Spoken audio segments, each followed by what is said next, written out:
Honestly situation बहुत ही ज़्यादा मुश्किल थी जब हार्दिक केम टू बैट। तो I was just going through the innings, I was like ठीक है यार स्ट्राइक रोटेट करेंगे, hit a odd boundary here and there, but फिर हार्दिक केप्ट टेलिंग मी हो जाएगा, फिर बैट डीप हो जाएगा, and then I found boundaries at the right time,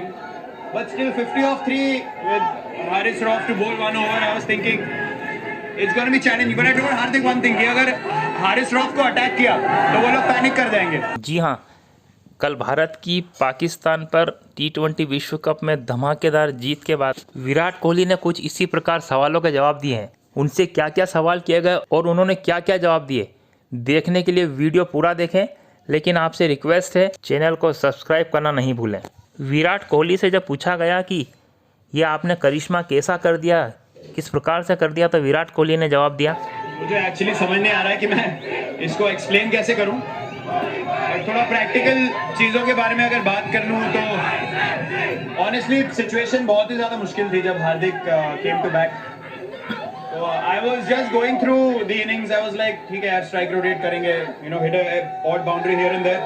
but फिर हार्दिक केप्ट टेलिंग मी हो जाएगा, फिर बैट डीप हो जाएगा, and then I found boundaries at the right time,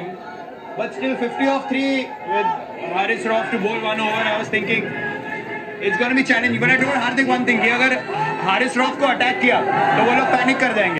28 run चाहिए थे 8 बॉल में, I was backing myself, I have to hit 2 sixes otherwise we will lose the game, there is no chance यहाँ से हम जीतेंगे अगर मैंने 2 छक्के नहीं मारे थे। उसके बाद विराट कोहली से पूछा गया कि जब 11वें और 12वें ओवर के बाद में आप लोगों ने गेयर शिफ्ट करा तो आपके मन में क्या ख्याल चल रहे थे, मैच के बारे में आप क्या सोच रहे थे कि किस प्रकार टारगेट तक पहुंचा जा सकता है, तो विराट कोहली ने जवाब दिया, एक्चुअली मैं सरप्राइज हो गया था जब मैं गया बाहर, क्योंकि विकेट्स स्टार्टेड फॉलिंग, फिर अक्सर रन आउट हो गया, तो मुझे लग रहा था कि यार सिचुएशन खराब से खराब होती जा रही है, बट फिर जब हार्दिक आए तो then I told him single लेते रहे, स्ट्राइक रोटेट करेंगे, let's go deep in the game, देखते हैं क्या होता है, कभी ना कभी प्रेशर डालने का मौका तो आएगा, और जब वो मौका आया तो फिर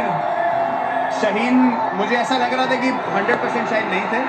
तो मुझे लग रहा था कि उनके मेन बॉलरों में से वो भी है, अगर उनको अटैक करेंगे तो हार्दिक का फोकस तो नवाज की बॉलिंग पे था कि मैं उसको छक्के मार सकता हूँ,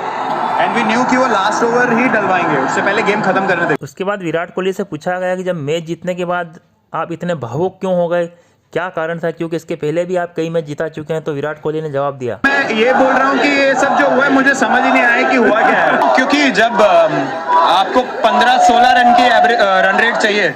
और 2 बॉल में 2 रन आ जाए तो लोग शायद रिलैक्स या ओवर एक्साइटेड भी हो सकते हैं कि बन गए। इसके बाद जब हारिस रऊफ के ओवर में विराट कोहली ने जो स्ट्रेट 6 मारे हारिस रऊफ को, उसके बारे में जब उनसे सवाल किया गया तो उनका जवाब उन्होंने कुछ इस तरीके से दिया, तो मुझे समझ ही नहीं आ रहा कि मतलब मैं उसको एक्सप्लेन कैसे करूं। मैं यही सोच रहा था कि 2 छक्के चाहिए, लेकिन वो एक इंस्टिंक्टिव शॉट था, मैंने कहा सिर्फ बॉल को देखो, ज़्यादा हिलने की ज़रूरत नहीं है, और वो कनेक्शन होना बहुत रेयरली, आई थिंक मेरे करियर में 2 या 3 बार ही ऐसा कनेक्शन हुआ है मेरे बैट से ऐसे शॉट के लिए, और उस टाइम पे बहुत ज़रूरी शॉट था वो, तो वहाँ से मुझे लगा कि वो थोड़ा पैनिक कर गए। उसके बाद विराट कोहली से जब पूछा गया कि शहनशाह अफरीदी जब अपना आखिरी ओवर लेकर आए तो उनके दिमाग में क्या प्लानिंग थी शहनशाह अफरीदी को अटैक करने के संबंध में, उन्होंने बताया, वो पहला जो उन्होंने स्लोअर बाउंसर मारा, जब वो ऑलमोस्ट छक्का हो गया तो मुझे लगा कि अब वो प्रेशर में है, क्योंकि यहाँ पे स्क्वायर बाउंड्रीज बड़े हैं, बैक ऑफ लेंथ बॉलिंग में बॉलर ऊपर होता है, तो अगर वो बीट हो जाओ आप तो गेम अलग है, अगर उसमें चौका लग जाए और वो कंधे के ऊपर भी हो गई बॉल, तब तो मुझे पता था कि अब उसके पास ऑप्शन नहीं बचे, या तो मेरे को यॉर्कर मारेगा या फिर स्लोअर बॉल डालने देखेगा, तो एक यॉर्कर कवर के ऊपर चौका हो गया, फिर लास्ट बॉल एक्चुअली मैं स्टांस में था